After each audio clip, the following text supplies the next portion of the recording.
McGuire, and of course we're here in Malibu, California.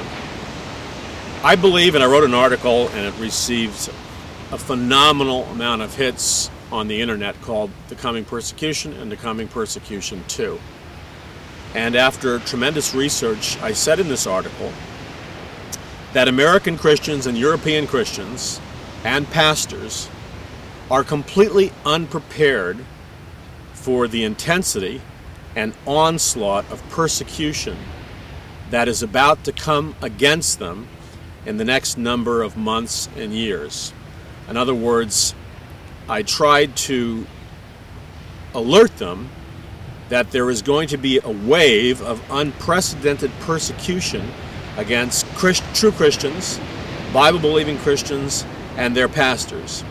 We are going to see thousands of pastors arrested, handcuffed, taken off to jail. We will see Christianity outlawed and made illegal, and we will see persecution against Christians in Great Britain, Australia, France, Germany, America, Australia. We will see persecution at the level of communist China.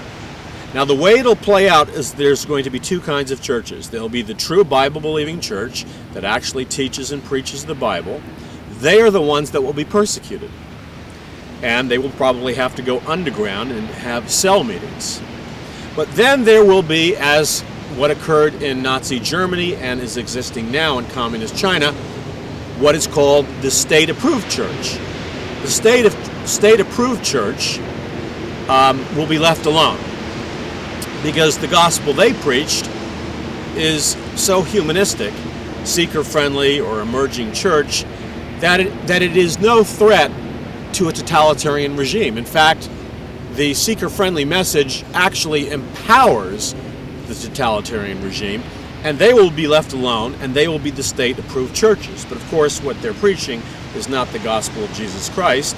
They're preaching basically humanism and throwing in a couple of words about Jesus. This happened in Nazi Germany. There were two churches. There was huge numbers of Protestants and Catholic Christians who literally marched in the streets of Nazi Germany, supporting, voting for, and empowering Hitler. Millions of Protestants and Catholics, evangelicals, empowered Hitler to get into office and supported him for many years while he was in office, and agreed to preach what Adolf Hitler called positive Christianity. Then there was the true Bible-believing church, like Dietrich Bonhoeffer, who went to jail for refusing to bow to Adolf Hitler. That same thing is going to happen in the United States of America and European countries. You say, Paul, how can you make such a radical statement? I'm making the statement based on factual analysis.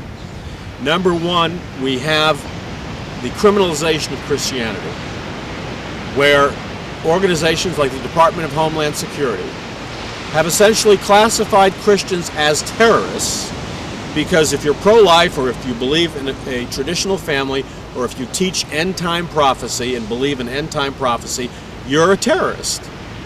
That has enormous implications, because as a terrorist, you lose your rights.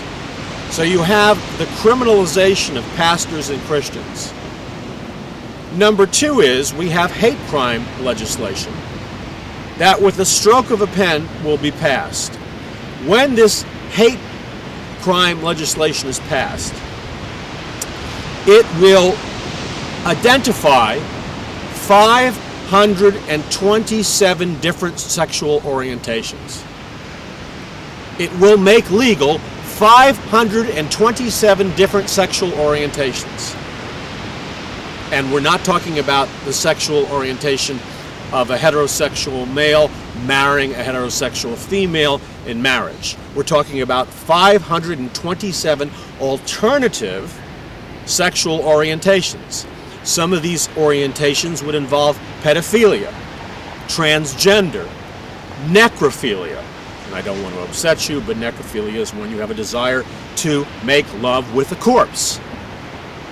Under hate crimes legislation, necrophilia and pedophilia would be one of the 527 different kinds of sexual orientations protected and given, not only protected, but given special federal protection under hate crimes legislation. Now, I don't want to list the entire 527 sexual orientations, because if I describe to you what occurs in these sexual orientations, I think you would find the descriptions pornographic, highly offensive, and probably some of you would not even know that these kinds of activities are occurring. But now they will be legally protected. But here's where it fuels the coming persecution of Christians. Let us give a hypothetical situation. It is the law already in the state of California that, and you would be protected, by the way, under hate crimes legislation.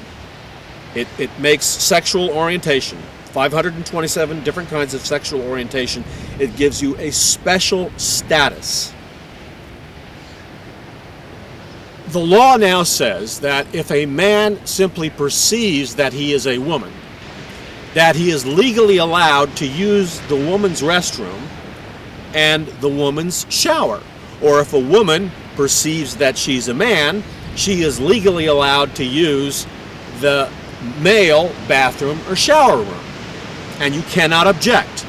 And if you call them names, and if you quote a Bible verse, or you're angry, you could be prosecuted for hate crimes legislation. If your pastor spoke out about it from the pulpit, he could be handcuffed, thrown in jail for hate crime, for creating hate against such an individual.